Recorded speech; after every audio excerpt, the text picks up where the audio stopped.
Illinois Democrats are looking to party leaders after the election on Tuesday. Many now wondering how a Republican presidency could impact state priorities. WGN's Christine Flores is joining us now with today's reaction.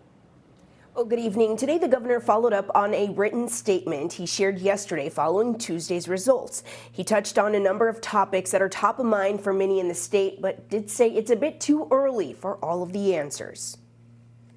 For many Illinoisans, there's a considerable amount of uncertainty and unease about the road ahead.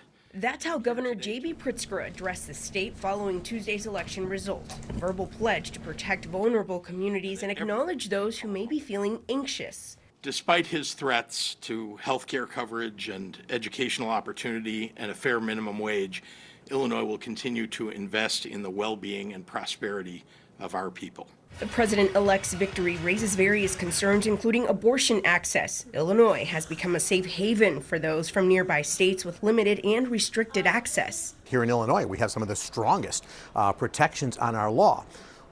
But there are a lot of people who believe that with the Republican Senate and maybe a Republican House, there is the mechanism there to pass a federal abortion ban. Now, it won't be easy to do, but if that gets passed and if the president, who says he doesn't favor it, if he should sign it into law at that time, that would supersede Illinois law. On the national level, President Joe Biden addressed the country and ensured the next administration is prepared to take the reins. Setbacks are unavoidable, but giving up is unforgivable.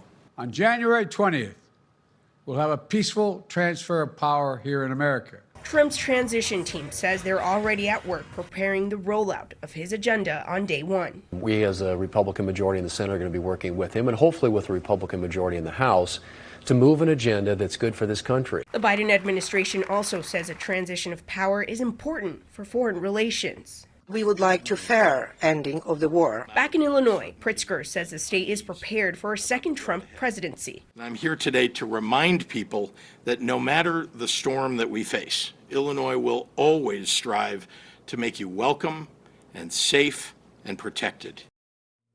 When it comes to the possibility of Trump withholding federal funding for the state once he takes office, Pritzker says the state would take action by working with the Attorney General to do so.